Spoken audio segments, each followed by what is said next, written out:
The kennel is a temporary home for animals. You will want to see that they have a clean and safe place to stay and that they are healthy, comfortable, and well fed. Maintaining a home for many animals at a time involves quite a bit of work, but structured daily tasks will help to keep the workload at a manageable level. A number of factors influence the health and comfort of the animals in your care. Aside from the health program of preventative vaccinations are the environmental factors that you can regulate to make the animals healthier and happier. Temperature and humidity will make an animal uncomfortable if not properly maintained. As an easy guideline, remember that generally if you are comfortable, the animal will also be comfortable. The comfort zone for animals in the kennel is from 60 to 85 degrees and humidity between 30 and 70%. Fresh air is another important factor. It is recommended that a level of 10 to 12 air exchanges occur per hour. Wherever there are a large number of animals, there is a high risk of spreading disease. Disease can be spread through the air, by direct contact with another animal, and by fecal-oral contamination.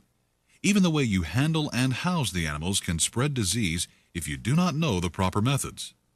A clean kennel not only tells the pet owner that you take pride in your work, it also prevents the spread of disease from one animal to another and keeps flies and odors under control. A kennel must not only be clean, it must smell clean. Odor is the #1 client turnoff. There is no excuse for a smelly kennel. If your kennel smells bad, change your cleaning procedures or your chemicals. Your facility should be cleaned every day and disinfected in accordance with your client's protocol. Every person has their part in keeping the kennel clean and the animal healthy, even if their job is not one of cleaning the kennels. If you notice that an animal has relieved himself anywhere in the clinic, clean it up right away. Leaving vomit or waste where the public can view it sends the wrong message about your hospital and leaves other animals at risk for catching a disease. Disease from a sick animal can also be spread from your clothing to a healthy animal. Whenever you handle a sick animal, you should change your uniform or lab coat before you hold another animal. You could also protect your clothing by wrapping the sick animal in a blanket or towel before you carry it. This may help in keeping the animal's saliva and wastes from getting onto your clothing. Washing your hands after handling animals is a necessity and will also help prevent the spread of disease. Animals must be protected from becoming ill from exposure to others. You can help by keeping a watch for sick animals and reporting them to the doctor or proper staff member. Check each animal you handle before placing it into a kennel or cage. Look for runny eyes and noses, vomiting and diarrhea, skin ailments, and abnormal behavior. Do not place a newcomer in a cage or kennel in proximity with other animals that have any of these symptoms. Locate a safe cage for that newcomer and report immediately the symptoms you saw. Never place an animal into a cage that was used to house a sick animal until after that cage has been properly disinfected. Special situations call for special precautions. Injured animals and whelping or nursing mothers should be isolated from the general population. If this is not possible, you should provide some form of screening, such as a blanket draped over the cage area to provide privacy.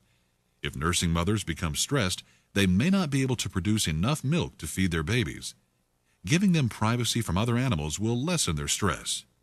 Female dogs in season should be housed as far away from kennels with males as possible to eliminate aggressive behavior on the part of the males. Overcrowding in kennels should be avoided insofar as possible. Crowded conditions are stressful for the animals and the staff alike. Such conditions also greatly increase the likelihood of human error.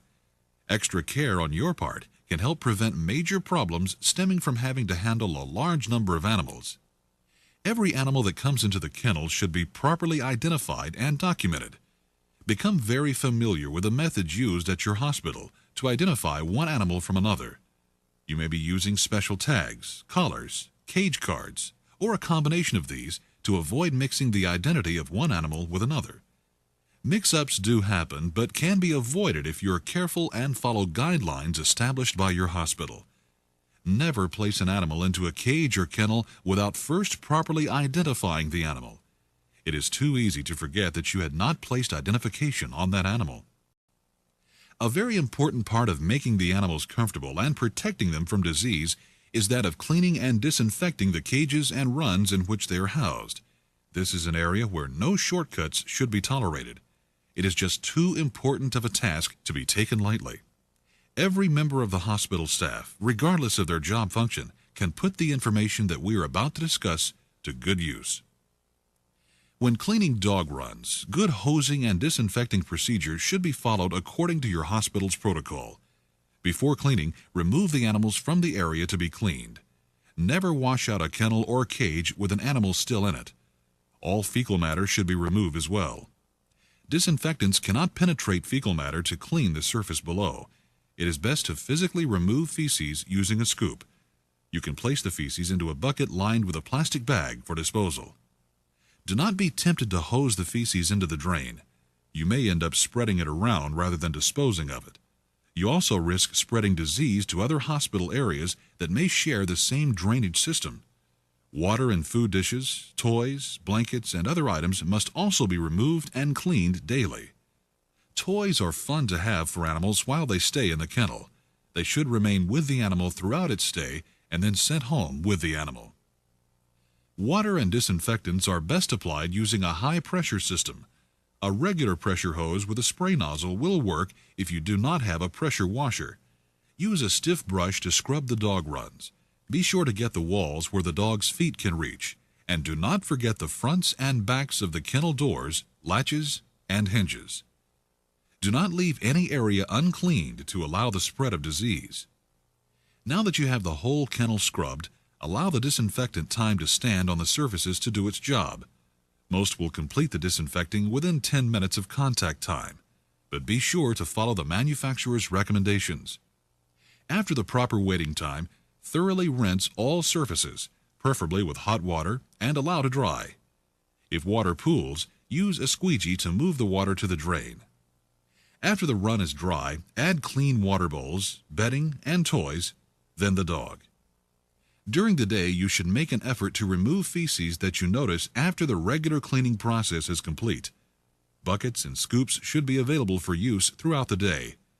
Quick removal of feces will lessen odors, keep the animal cleaner, and will make routine cleaning easier the next time. Cleaning cages has similar steps to cleaning kennels. You must remove all soiled paper, water and food bowls, litter boxes, and toys. Wipe down the cages with cleaners using paper towels or clean rags that will be used only once before laundering again. Do not smear fecal material or food waste around the cage. Again, allow the disinfectant 10 minutes of contact time before rinsing it off the cage. If you do not use disposable kitty litter trays, you must be thorough about cleaning the tray. Do not shortcut this step by merely replacing the litter. Any remaining feces will cause odors and diseases to linger. Discard litter trays that have become quite scratched up from long use. These scratches can harbor germs. Water and feeding bowls must be washed and disinfected using your hospital's protocol. Cleaning agents. There are many on the market, and choosing which to use can be confusing. Some are cleaners but not disinfectants, while others disinfect but do not clean well. A program based on alternating products will take advantage of the best each has to offer. You must remember that when dealing with these chemicals, more is not better. The thinking that if a little does a good job, using more will really knock out the germs and dirt is wrong. These products work the best at the dilutions recommended by the manufacturer. Always follow the guidelines when mixing, and never mix disinfectants with any other solutions.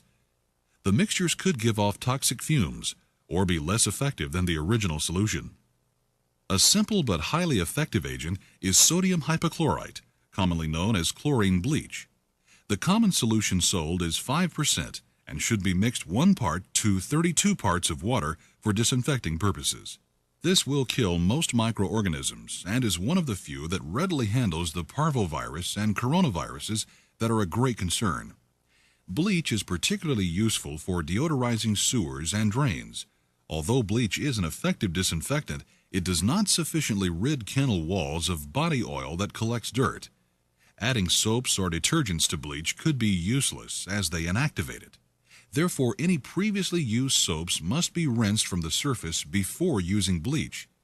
Fumes from the use of bleach can be irritating and even toxic in high concentrations. Always ventilate the area in which you're using bleach. It is corrosive to metals, but less to stainless steel cages. Bleach will undergo a chemical reaction with ammonia products and should never be mixed with them. Bleach is still one of the most effective general disinfectants. Diluted bleach becomes ineffective relatively quickly, so you should mix up only the amount needed. Some of the safest kennel disinfectants are the quaternary ammonia compounds, commonly referred to as quats. This should not be confused with ammonia used as a common household cleaning agent. These quats are non-toxic and are used in low concentrations. There are many brands available on the market, with companies adding their own ingredients to change smell, appearance, or the ability to work in hard water. Generally, quats are not effective in hard water and can be inactivated by soaps and detergents. They are effective against most microorganisms. Light applications of quats or bleach may be allowed to air dry without problems, but you must periodically rinse them off well to prevent a buildup of toxic salts. Layers of the dried product can also make the cages and kennels feel sticky. Phenols such as Lysol are powerful and are more active against organic waste than the other disinfectants discussed, but they also are more toxic. Cats can actually absorb the chemical through their pads if it is not properly rinsed from cages. Absorption of this chemical can lead to death of the animal. The phenols are much more toxic than bleach or quaternary ammoniums. This is the major drawback to using the products. Very thorough rinsing is needed when working with this type of disinfectant. Other chemicals are available on the market, but the three we have discussed are the ones most commonly used. In summary, sanitation and disinfecting are not simple problems. Good sanitation does not just happen. It takes planning, organizing, effort, and knowledge. A program of regular cleaning and disinfecting must be carried out with the adoption of the rule, when it is dirty, clean it. We have talked about ways to keep the animals clean, comfortable, healthy, and safe.